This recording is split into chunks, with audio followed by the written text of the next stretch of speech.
Hey guys, welcome to another English commentary done by Diggity. This is going to be the second match between, or I'm sorry, the third match between Canata and Cal. Whoever wins is going to advance, whoever loses is going home. So Canata starting in the upper left-hand corner in white. In the bottom right-hand corner we have, upper left-hand corner we have Cal in white. I think I said that. Probably not. I probably said Canata in white, whatever. Upper left-hand corner, the Protoss player is Cal. Bottom right-hand corner in brown we have Canata. This is on Tiamat, and honestly, I expect Cal to win this simply because I don't think it's so overwhelming a Protoss favored map that any Terran will lose to any Protoss here. I think Flash would obviously win games against smaller Protoss opponents, lesser Protoss opponents, I suppose, and things like that. But I still do think that when Protoss opponents go pretty fast tech, when they put on that pressure early, use Dark Templars, things like that, and just rush the choke of the Terran opponent can only get that secondary up. In the meantime, the Protoss opponent can expand wherever they want fairly easily, and it doesn't look like we're going to see some cheese from Cal. A fan praying right there. Really quick, a shout out to JP and his mother. Oh, his mother. Yeah, anyway, he sent me a message on YouTube the other day. I won't give his real account name so people don't spam him. But he said, yeah, his mom started watching this as well. And that really encourages me, actually. People who usually wouldn't watch StarCraft starting to get into it. That's really, it kind of renews my faith in the game, because it's not. I don't think StarCraft is just entertaining for gamer nerds, is what it comes down to. I think this can be entertaining for everyone, just with a little bit of proper context, which is why I think Moletrap and I and a lot of the other commentators have been doing commentary. So special shout out to him. Otherwise, special shout out to all the other commentators, Cholera, Rise, Knights of Ni, who I totally screwed up his account. You can check out my account listing now, and it will have his account properly listed. And Deus, of course, he's been getting flack lately and persevering through, so special shout out to him. In the meantime, it looks like Canada's going to go for a fast expansion. I think this is intelligent, going for that fast expansion, trying to get your economy going early, so basically your Protoss opponent never really gets an opportunity to seal you in. So he's going to go for a 14 command center, try to get that quick economy going, and now he's sending that scouting probe out as well. We'll see what Canata decides to do. I would not be surprised if Canata went Dark Templar, kind of following Bisu's suit. Bisu, who did he play? It was I want to say Cute Angel. Yeah, Cute Angel. He just laid the smackdown, absolutely destroyed him. Really put on a clinic, had arbiters in his base before he had detection. Really, he had a couple turrets up. It was horrible.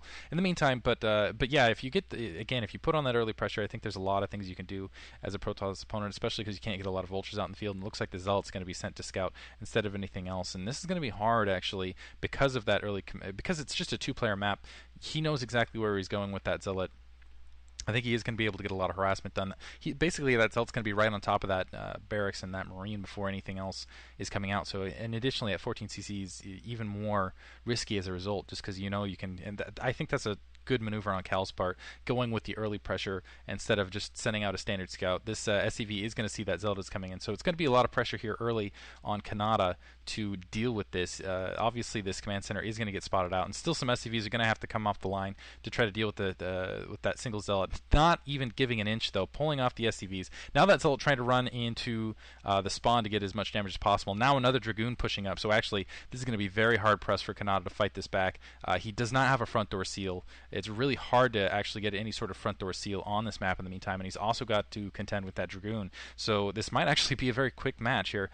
Citadel of Adun going down, so we are going to see very fast Dark Templar as well, just to create some of that map advantage. Canata probably going to scout that up. And that Dragoon slipping right by that barracks as well, running right into those Marines, and I think that Zealot is also still alive, so looks like Cal is going to be able to inflict some economic damage alongside, and that factory has also been stopped, which is absolutely devastating. Canata needs to get that factory up. Nice SCV snipe there, as you can see, and just continuing to try to pick off units. The Zealot finally down, but still a single Dragoon and two SCVs, now nothing, and another Dragoon coming. Cal is in a very strong position here, and it looks like that SCV scout has been killed. There's the Templar Archives going now. I do think Canata knows it's coming, but the question is will he even have anything on the ground to deal with it? Dark Templar might actually be outside here before anything really gets down, and now Canata's economy has just been completely disrupted here because of this harassment. He's going to have SCVs off the line this entire time. The Marine's just not doing anything. As you can see, it looks like it might even lose the supply depot on his front door.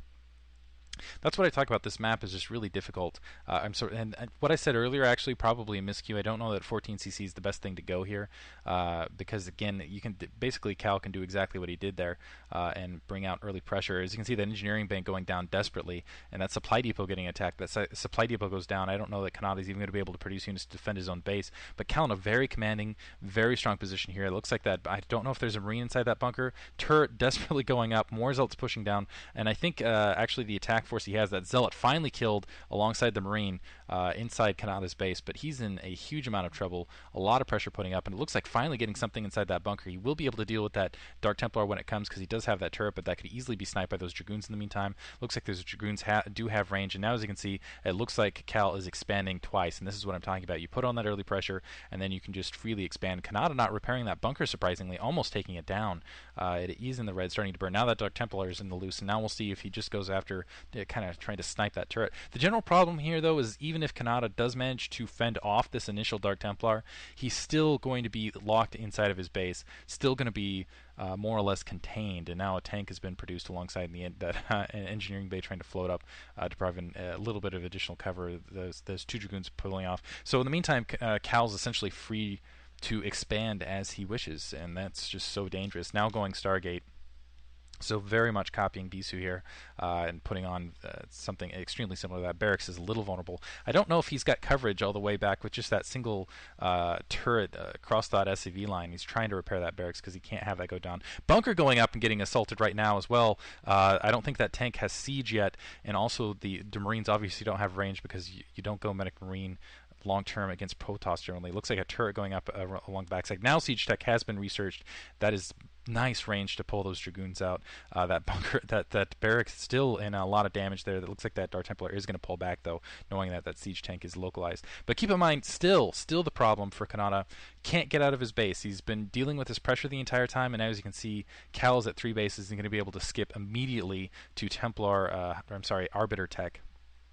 Doesn't even need to go anything in between, so we'll see if Kanata can deal with this in the meantime. Needs to get some vultures up, needs to get something, basically some mines on the ground, needs to produce some sort of army. He's basically got only 4 Marines and a tank at this point, and Cal, he's just got a swing in economy at this point too. He's got the slight economic edge, 3 bases versus 2, in a good position, and with 3 gas, and 3 gas is really the position you want to be in as a Protoss opponent against a Terran opponent who only has 2 bases, and honestly you can do it against sometimes 3 bases when you're going carrier. This isn't as good a map though for carriers in my opinion. I think Arbiters are the smart way to go. Probe's being transferred to that 3rd expansion now, and he'll probably put down that gas momentarily to really get his economy chugging.